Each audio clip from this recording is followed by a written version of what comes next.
following is a presentation of WLCN 96.3 FM and WLCNonline.com.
It is 5 minutes after 4 o'clock. You are tuned to 96.3 WLCN. My name is Lloyd Kirby, and this is the 4 p.m. 411. We'll get things set up here. Had a little bit of technical difficulties, for which I apologize, but we are on the air now. And we are live on YouTube, so if you are listening on 96.3 FM, if you would like to watch the show live, you can go to WLCNonline.com. That's the WLCN website. On the homepage, click the badge that is labeled Watch Live. That will take you to our YouTube feed. You can also listen on your audio, on your smartphone or audio device or tablet. Go to WLCNonline.com and click the Listen Live badge, and that will take you to our Mixlr site. So today we actually have a little bit of a lengthier show than usual. Rather than 4 to 4:30, we'll be here until 5 o'clock with two different sets of guests each half hour.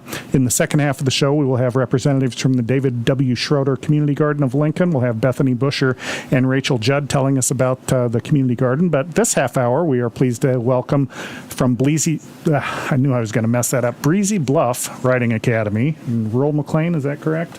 Russ Broadfield, who is the owner, as well as Cherri Sparrow, who is the director. So thank you for being here. Apologies for the technical mix-ups, but I think it was Shakespeare who said, "To err is human, to really foul things up requires a computer," and we've got several of them here. So, so you folks are from Breezy Bluff Riding Academy. So for those of the listeners who may not know what Breezy Bluff Riding Academy is, can you just kind of tell us a little bit about the facility? You go first. You can go first. We're a mile east and 2 miles north of McLean. We have 19 horses, 3 arenas. You can come. We like to teach you how to ride a horse. We have very gentle horses, and hopefully... You're good. Just ignore him. Remember? Yeah, just ignore the computer. Hopefully when you get done, you'll know how to ride a horse and a little bit about it. We have 5 ladies that do the teaching, and Cherri is the director, and 4 others that teach lessons on a regular basis. Okay. And so what... as far as participants go, do you cater to a certain age group, or is it kids to adults and everything in between, or is there a certain population that kids you offer kids to lessons? adults? Okay. We definitely it tends to be more girls than boys. We would love to get more boys in there. They tend to be a little bit ready faster at a younger age, just because their development. And of course, I think there's not enough cowboys out there, so let's bring some of those in. But we do take as young as 4. However, it kind of depends on like their attention span, because not all 4-year-olds are going to have the attention span. And then we love to have adults come out that maybe they've ridden in the past and they want to get back into it, or maybe they have had something happen in the past that they had to get rid of their animals, so there's all kinds of situations that, come on out and we'll find a critter that you can really get to know and learn how to ride. And then as far as the what am I trying to say? The experience level, I'm assuming you teach everyone from beginners all the way through a little bit more advanced riders, or again, is there a certain population that you target? We definitely specialize more in beginner. Our safety record is like crazy phenomenal. So we base our lessons around, we want you to get to know the horse, we want you to get to know how to respond around the horse and build a relationship. And so we don't necessarily, we're not like a big show barn, we don't travel around, but we want to make the experience fun. And I think that's what makes the people stay. Every single one of our instructors has been there since they were, knee-high to a grasshopper. Oh, okay. And so they've stuck with us, and I taught them all lessons. And so now they're teaching lessons. Okay. So we definitely specialize in the beginner, but we have brought people along where they're very competent and they've gone on to own their own horses. Okay. I meant to ask you this when we started. Breezy Bluff Riding Academy, where did the name come from? Hold on to your hat. Okay. That's what I always thought. Is that where it came from? Or? It's pretty breezy there. There's always a wind. All right. And where is the facility located? I know it's rural McLean, but can you tell us, like, in terms of landmarks or? A mile east of the truck stop at McLean and 2 miles north. Okay. Yeah, you can see the farm if you know what you're looking for.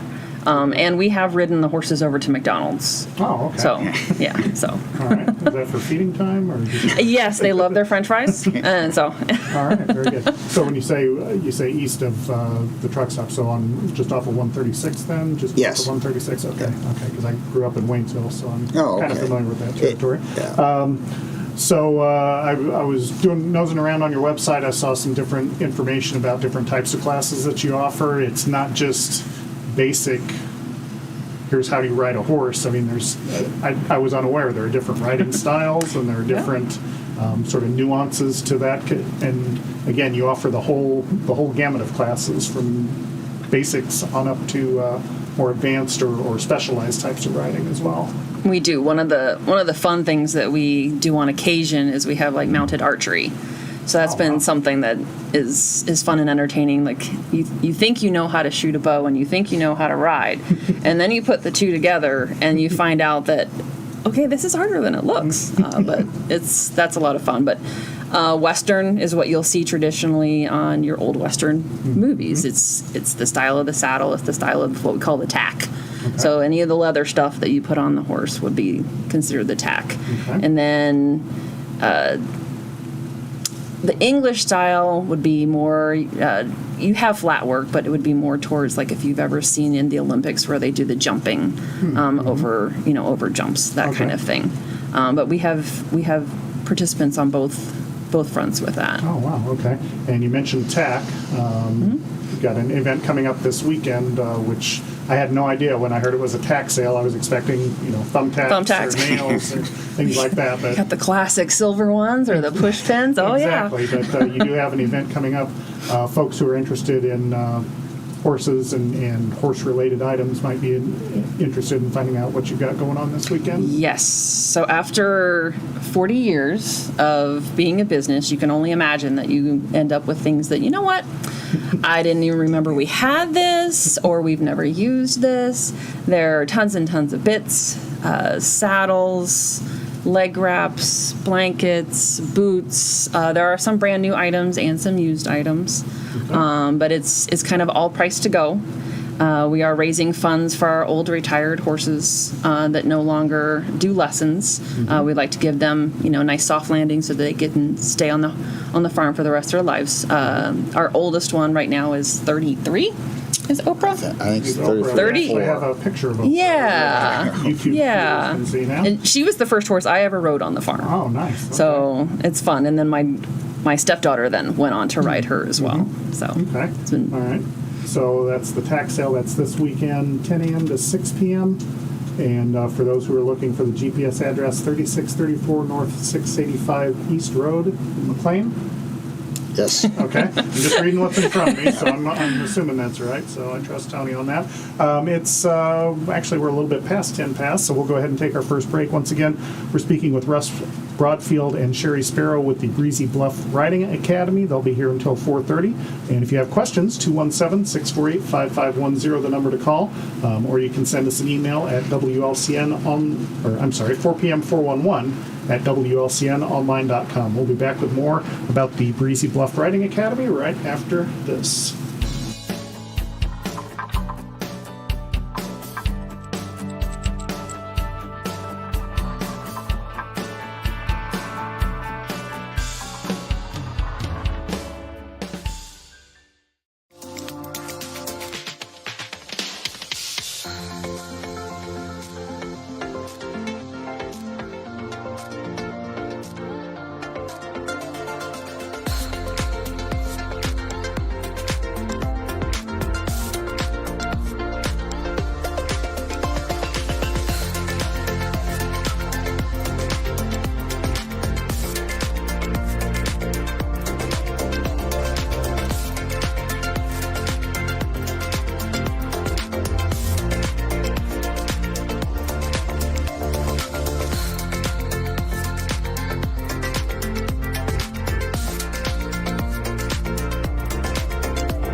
And we are back on the 4 p.m. 411. Our guests are from the Breezy Bluff Riding Academy, the owner, Russ Broadfield, as well as director Cherri Sparrow.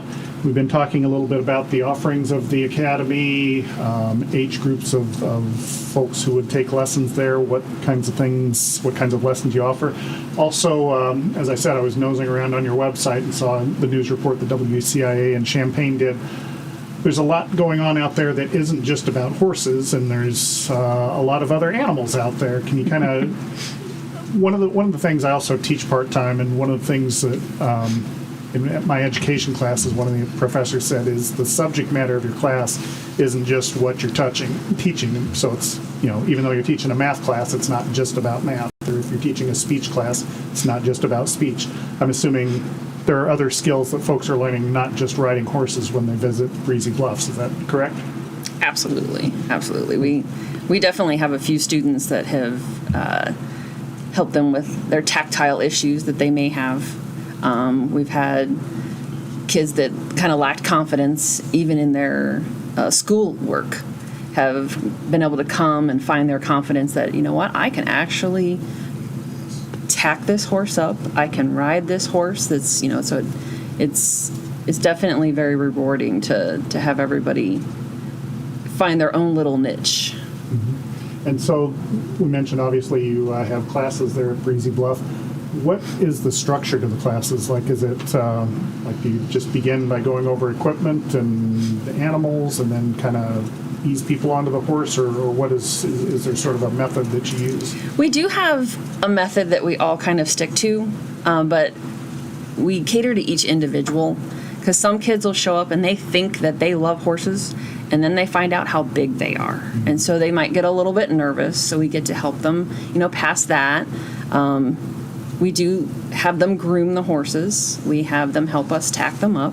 So that's putting on the saddle and the bridle, even if it just means that, here, help me carry it over and go find the spot where it belongs. Mm-hmm. So even learning some organizational skills there. Once they get comfortable and, okay, let's go ahead and get your helmet on. Let's get you, ready to get on. We teach them the proper way to get on, because you can't just cowboy up and, hop on. We don't get on and say yeehaw. Mm-hmm. And from there, it's, the sky's the limit. Some kids progress really fast, and some kids just kind of, they get comfortable by playing games until we're like, okay, well, maybe do you want to try to trot today? And we may just, trot right along with them. So it's really dependent on each individual. I know you were talking before we went on the air. Did you decide how long has Breezy Bluff been in existence? Approximately, at least 40 years. Okay. Yeah. And how did it come into being? What was the genesis? My wife traveled around and gave lessons at people's houses, and as time went on, for a number of years she did that. But as time went on, we found that you end up training the horse and the person riding, because the average pasture horse has some problems that need to be taken care of before it starts giving lessons. So, and she was spending too much time driving and not enough time teaching. So we put up a arena and started having people come to us. Okay. And have you always been in the same location then for the full 40 years? Okay. Yeah. Is there, what's the most satisfying part of the operation to you? What's the biggest smile on your face? Other than coming and doing a radio interview. I'm not sure radio interview is the biggest smile. I like seeing people that didn't think they could ride at all, see how fast they come around, and little kids that are scared, and pretty quick they're regular cowboys, Can't get them off. Can't get them off, yeah. How about you, Cherri? Most satisfying or most rewarding part? I mean, he already stole my answer. I mean, that's definitely, I'm still friends on Facebook with a lot of my old students or the parents of some of my older students. So just seeing them go on and succeed, and that they still, Miss Cherri was my riding instructor, kind of thing. So I love to see just the progression of them just having fun with the horses. And then have you had any former students who've gone into either a horse-related field or given lessons or anything like that you're aware of? There have been a few. I know some of them are still quite young, but they now own their own horses. Oh, okay. One particular young lady, she moved out of state, but she's in Tennessee, and she has 2 horses of her own. Oh, So nice. she got brave enough to, because she was one of those that was just kind of, I don't know if I can do this. So Okay. Our guests for this half hour are from Breezy Bluff Riding Academy. I don't know why I can't say that. Russ Broadfield and Cherri Sparrow. They are the owner and the director, respectively, of Breezy Bluff. We'll be back after this break for our final segment, assuming the computer cooperates. And once again, if you have questions, 217-648-5510, the number to call. And you can also email your questions to 4pm411@wlcnonline.com.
And we are back on the 4 p.m. 411. Our guests once again from Breezy Bluff Riding Academy, Russ Broadfield, the owner, as well as Cherri Sparrow, who is the director there. But it's not just a 2-person operation. There's lots of folks there that are behind the scenes as well as teaching classes. Did you want to give a shout out to some of those folks as well? absolutely. We have Tony, who has taken on the brave task of coordinating all the emails every week, and she does the social media. I believe she's been your main contact. That she has. I started out teaching her lessons, and now she's teaching lessons, and she has her kids come and ride as well. Oh, okay. Then Stephanie, she's been there for 30 years. Oh, wow. You can read her bio. I think it's going to be up on Facebook soon. But she teaches lessons, and then we have Anna and Annabelle. We have a few other volunteers. I will say one more name is Sarah. She definitely has come a long way. She was the timid little rider that is now like, oh, I love him. And you're like, you want to ride him? Okay. All right. And obviously we talked about you have lessons there. You're going to have the tax sale this weekend. Do you ever have like groups or organizations that come out and look at the facility, whether it's maybe a school tour or a civic group that comes and sees what's going on out there? Yep, we've had some Boys and Girls Club. We've had Girl Scouts, Boy Scouts. Who am I forgetting? Is there any other major groups? I think that's got it. Yeah, and it kind of depends on what they want to do. Like sometimes, they'll get on and they'll ride around for a little bit.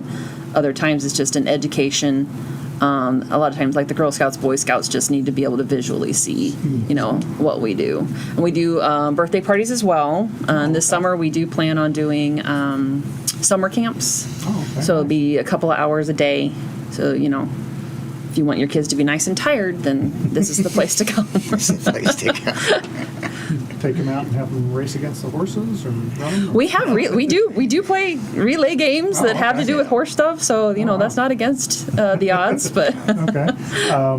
And again, the summer classes, I'm guessing, have different age groups and different skill sets or areas Yeah. that you kind of cover in that? we do try to pair them up as well as we can, so that everybody's getting a fair shot at attention during their hour.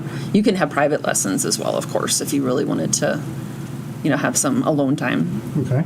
And something we haven't mentioned here yet is, how do folks get a hold of you if someone's out there and, I'd like to see the place and see what they're about, or maybe they have a child they want to inquire about lessons. What's the best way to contact you folks? Best way would be to go at this point either to Facebook, just Breezy Bluff Riding Academy. That has the most up-to-date current information. The website is still out there so that you can find that as well under the same header. I do not have the phone number memorized. Let me see if it's on this flyer here. We mentioned The technology, I don't need to, I get to look everything up. No, I've got your street address, but not your phone number. So it's on the Facebook page. though, I'm sure, Exactly, if they want to yep. call you. So Yep. we're getting down to the bottom of the hour here. Once again, we've been talking with Russ Broadfield, the owner, and Cherri Sparrow, the director of Breezy Bluff Riding Academy in rural McLean, just east of McLean.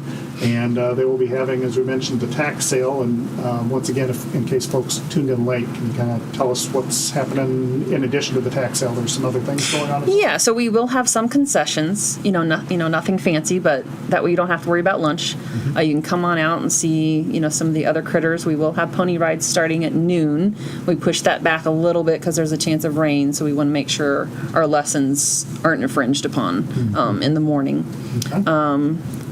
But you can, come on out and meet some of the instructors and see if there's anything you would like to take home and donate towards our cause for the older retired horses. Okay, very good. So once again, that's Cherri Sparrow, Russ Broadfield, owner and director. Except the other way around, for Breezy Bluff Riding Academy in rural McLean. Thanks for being with us. And, Our pleasure. Again, apologies for the technology, but I guess your magnetic personality Yeah, exactly. is part to blame. So we will be back right after this break. We will have representatives from the David W. Schroeder Community Garden of Lincoln, and we will be talking with them right after this break.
tell us a little bit about what the garden is, where it is, Sure. whatever kind of basic information you want to get out there. Absolutely. So we are located in Lincoln on 114 Logan Street, and so there was a garden there before that the city of Lincoln kind of tried it out. They said, might this work, might it not? And after a while, there was nobody there. And so here this last year, we were able to purchase that thanks to the David W. Schroeder family and their support of this project.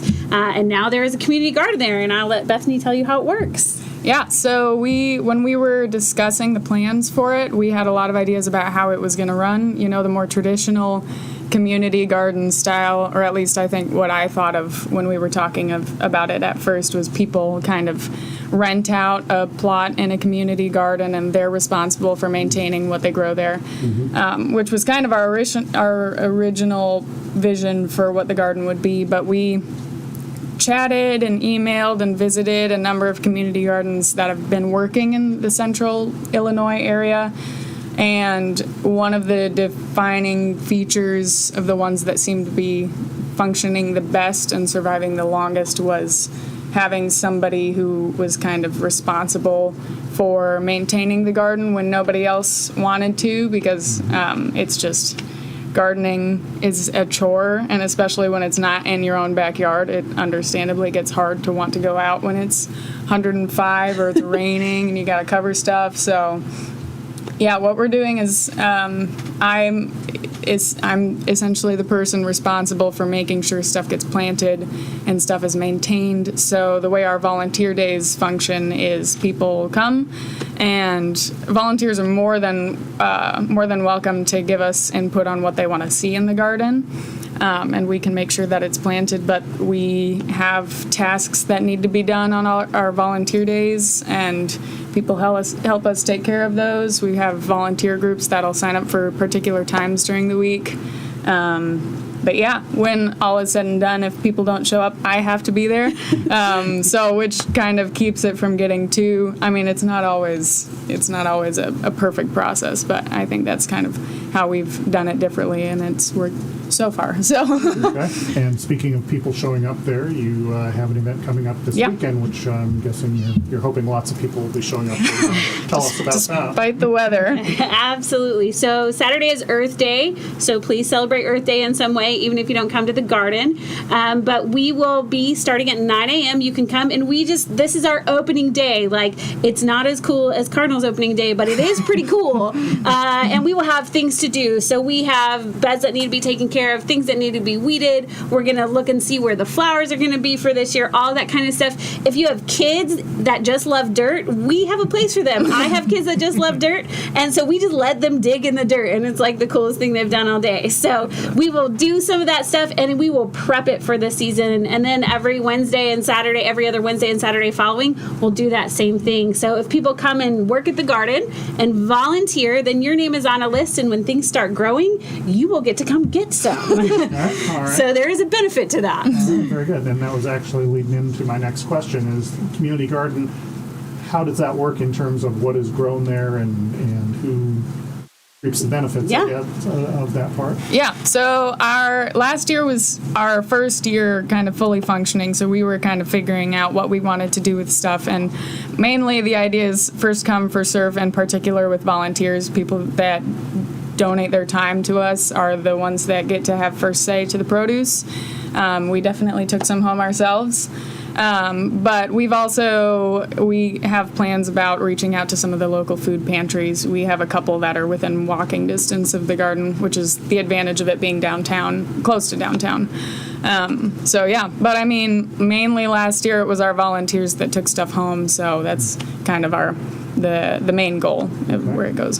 And as far as folks who wish to participate, or hopefully get some goodies from the garden, how does that work? Is there any are there any income requirements, any residency requirements, anything like that? Our only ask is that you volunteer something. Okay. So at this point, we're not growing enough to just have an abundance of whoever wants it gets it. But at this point, what we would really like to see is, hey, you either don't have the time, don't have the energy, don't have the space to have your own garden, but you would like to reap the benefits of fresh food from this community. And so, hey, come participate in the process, and then then that goes to you. And so our goal right now is to say participation is key to then get that food. Okay. Once again, if you have questions of our guests, 217-648-5510. We have Bethany Busher, who is the garden steward, and Rachel Judd, who is the community and business relations manager for the David W. Schroeder Community Garden. When was the garden actually founded? That would have been last year. Okay. So we actually started the process 2 years ago, had conversations like, wouldn't it be cool that we walk by this lot every day for it to have something in it? And so as we started talking, we said, what might that look like? What would it cost? Who would get involved? And through, again, the gift of the Schroeder Foundation, their trust, their family, and through partnerships with the hospital and Remington Seed and some other, we have some Boy Scouts that are working there right now. They all came alongside and said, yes, we would support this project if you put it into play. And so last year we were able to kind of put that together in the winter and then kicked it off in the spring. Okay. So it was awesome. And the name, David W. Schroeder Garden, for folks who may not be aware, can you tell us where that came from? Yeah, so when the plan for the garden was still in the works, we were kind of reaching out to the Lincoln Health Collaborative and in other areas just to put some feelers out about what we might need to make it possible, just to see if there was an avenue at all. And they put us in touch with Jennifer De Pasquale, and she had reached out to them previously about seeing if there might be a community garden or something that they could put some of the money from the trust as a memorial for David W. Schroeder. So we were put in contact with her, and we went out and got Chinese food and discussed kind of what our vision was for it, and she allowed us graciously to come out and see the beautiful property that he had been maintaining. And he was an avid gardener, and he liked animals, and he was a jack of all trades and in a lot of things, and he taught at Lincoln College for a while. And so they allowed us to kind of build the garden up around his vision, and so that was how that connection Very worked. cool, because I actually taught at Lincoln College for Did you? 8 years, and I was there when he was there. Yeah. He was also a teacher when I was a student there, so That's I had awesome. chemistry as well as physics. A lot of and, people yeah. seem to know him when we pass the name, Right, and they remember him. And like you said, sort of a jack of all trades. Yes. I would go in there to talk to him and ask him just random questions that were like the comedian Gallagher at one point used to ask a question, what makes Teflon stick to the bottom of the pan? So it's a non-stick surface. Yeah. So I just randomly threw that question at him, and he actually stood there and talked to me knew the for 10 answer. minutes about, well, when you put it on, it's not really Teflon. Then it goes through this chemical change, and that's how. that's and I was crazy. like, wow, how do you News to me. how do you know that stuff? Store that in your brain. Exactly. So It's yes, amazing. very, very knowledgeable, and Yeah. like you said, jack of all trades, and, Yeah. and very into nature and the It's science of it. So very appropriate naming. We are at our first break time, so we'll go ahead and do that. Once again, if you have questions of Bethany or Rachel, they are with the Lincoln or the David W. Schroeder Community Garden. 217-648-5510, the number to call if you have a question, or you can send us an email, 4pm411 at WLCNonline.com. We will be right back with more from them right after this.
community garden, and push the right button here, and we should be good to go. It looks like we are. So you mentioned before that in setting up the garden, you had reached out to maybe the Health Collaborative for some ideas. We were talking in the break, the community garden is just one of the aspects. The Health Collaborative obviously exists to promote good health and better choices and things like that. How does the community garden sort of fit into that equation? So there are a couple different ways that we have been able to connect with the Health Collaborative. First of all, that very first weekend that we had to set up the garden and we're building beds and all this stuff, they brought their people out and they said, we want to be a part of what's going on here because we see the benefit of this for our community. So just their all hands on deck approach has been incredibly helpful. But they've also been able to connect us with like what is going on in Logan County, what grants are available, what are they working toward, what are their numbers, and also connecting Bethany particularly with the Parks Collaborative to say, okay, if there's a garden here, what else can we do to not just encourage healthy eating, but to get people out? Like anytime you come to the garden, you're going to sweat. So that's a fun activity that you can do to also burn some calories and work toward that kind of healthy living. So Bethany's been a huge part of getting connected with that. Yeah, it was Angie Stolzenberg reached out and asked if I wanted to be part of the Logan County Parks Coalition. Sounds very fancy. And and so that was kind of end of last year, so I'm just kind of, and I think the coalition in general is kind of fresh. But yeah, it was a lot more fun than I thought it was going to be. I mean, I thought it would be fun, but just to sit at a table with the people that are running the parks in town and just, yeah, it's really fun to kind of hear updates from those people, what's going on in their sites. And yeah, they've been working on a little scavenger hunt that's going to be going through Lincoln on Earth Day. So all of these parks they've got a little pit stop where people are supposed to come out and look and find something, which is awesome just to get people to kind of visit those places they might not normally visit. But yeah, it's just really fun. I think Lincoln has a lot of potential that people don't always see sometimes, and it's just I think it's a beautiful way to celebrate the fun outdoorsy parts of Lincoln. So Sure. And recently it came out in the news that Logan County kind of moved up in its ranking of the healthiest counties. So good for us. We're working on it slowly but think about it. We surely. have a community garden. Now we're a healthier county. And You're Maybe. welcome. Just kidding. Well, and even in that aspect, there are some things that we're doing in the garden to try to say, hey, there are a lot of ways to do this in a healthy way and not just like do it, but really do it. And so we've been able to receive like coffee ground donations from Starbucks to put in things. We've been able to start doing a little bit of composting, like things like that when we grow these things, whether they're in the ground or they're in kind of the raised beds, we're looking to get stuff out of there that's not just another potato or tomato that tastes bland, but something that has real flavor and real nutritional value in it. Very cool. So Bethany, I'm curious. Your title is garden steward. What is the role of a garden steward? Well, we talked about garden manager. That was kind of the idea. And I don't even remember the conversation that came down to calling it the steward. But Manager sounded too admin focused. yeah, there we go. Sounds funner. I don't know. Yeah, I think it kind of maybe, this might sound cheesy, but like captures a little bit more of the caretaker kind of idea that we're trying to promote with the garden. Just like that what the David W. Schroeder's phrase is cultivating a love of cultivation. And so that's what we put on our sign. And kind of the phrase that Jennifer gave to us to use as an inspiration for kind of what we're doing at the garden. And I think steward just sounded a little more like Sounds loving like a what you're better doing. fit, Yes, yeah. I think it kind of went perfect. And how about community business relations? What kinds of things do you get to do? Somebody has to balance the checkbook. And so that's me. My background is more entrepreneurial, and so if there are those kinds of things that need to be done, getting involved in things, even like this, somebody's got to check the email, somebody's got to make the communication, somebody has to monitor the Facebook page. And so as much as I love getting in the dirt, I don't actually have that experience. Bethany does, and so I do that part for fun. But the things that I'm able to contribute are really kind of behind the scenes a little more. Okay.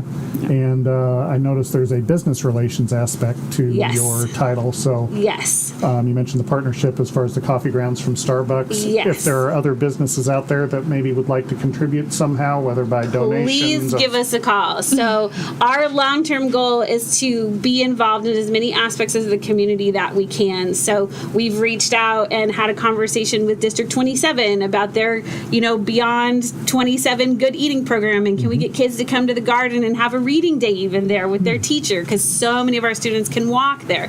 Can we partner with other organizations to come out and say, what can we do? How can we partner? So we are 100% funded by whatever is given to us by the community in both financial and volunteer hours. And so if there are people who want to make actual financial donations, please contact us. If there are people that would like to come help do some projects, we have some big ones, adding a fence to the property and some stuff like that.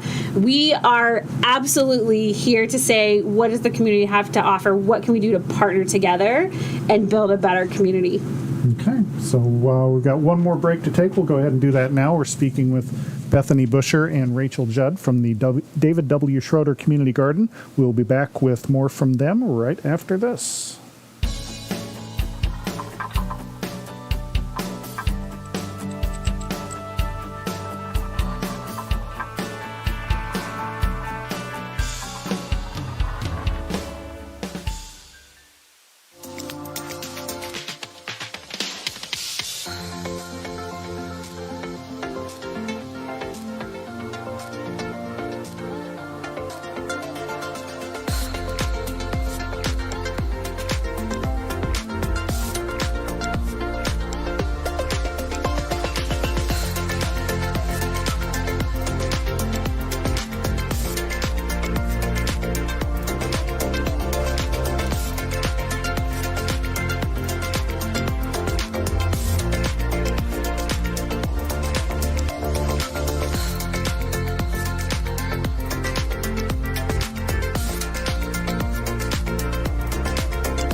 And we are back on the 4 p.m. 411 talking from the David W. Schroeder Community Garden, the garden steward, Bethany Busher, and the Community and Business Relations Manager? Sure. Director?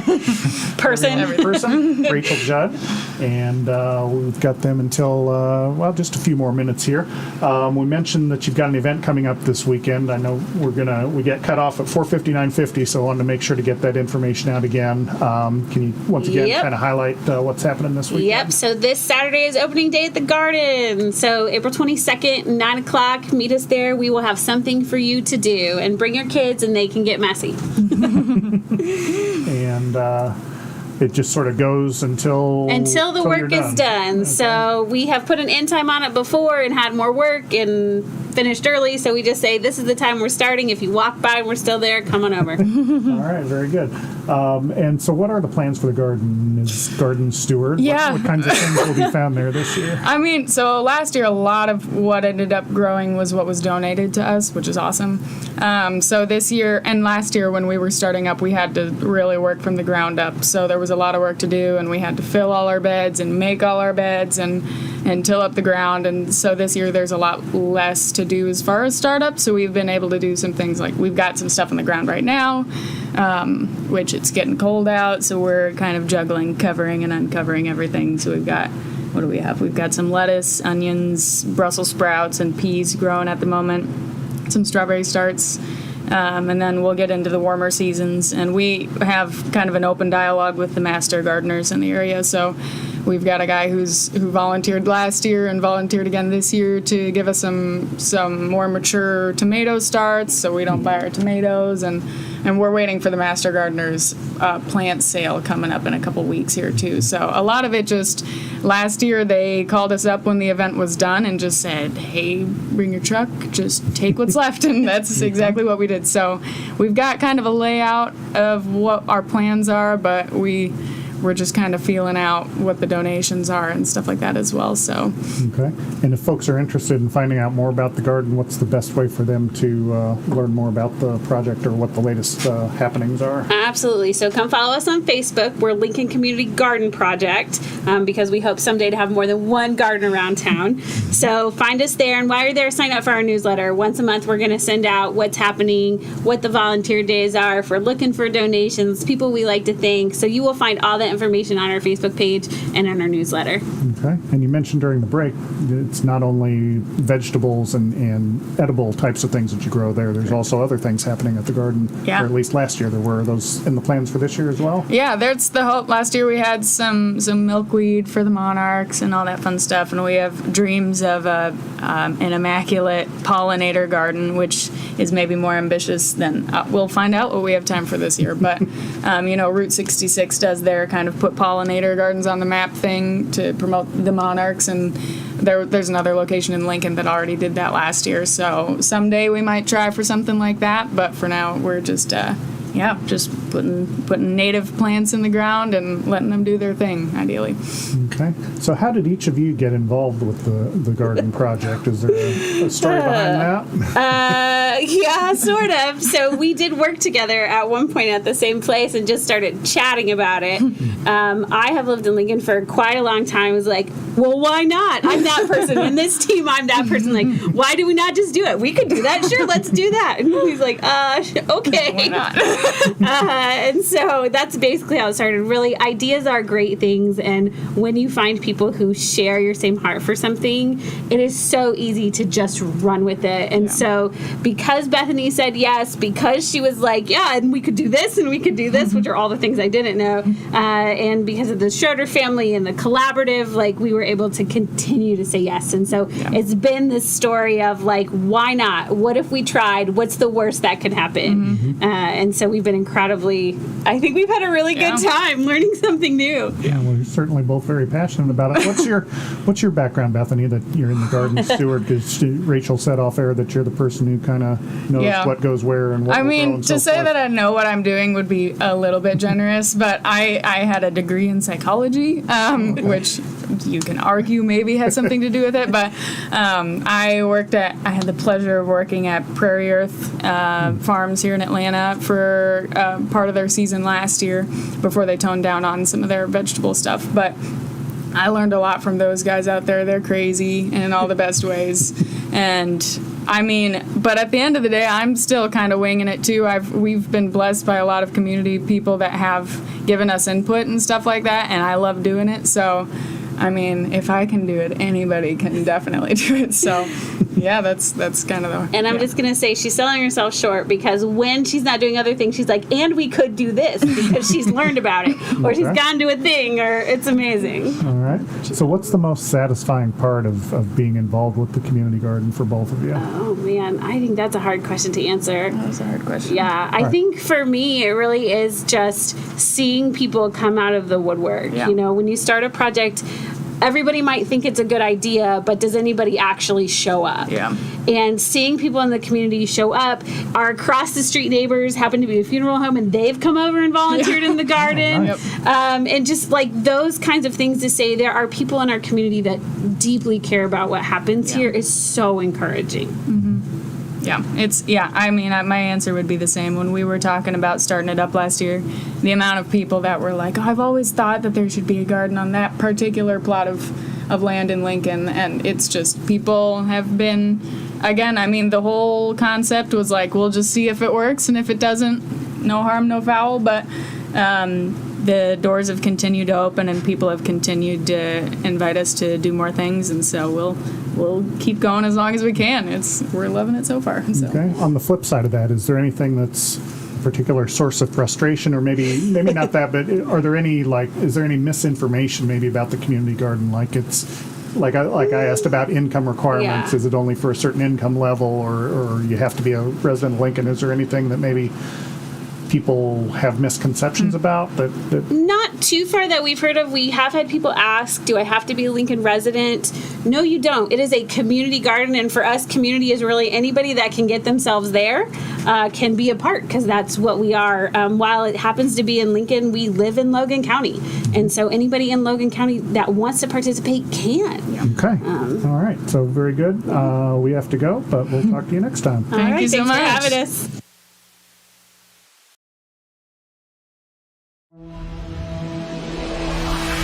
The preceding program is a presentation of WLCN 96.3 FM and WLCNonline.com.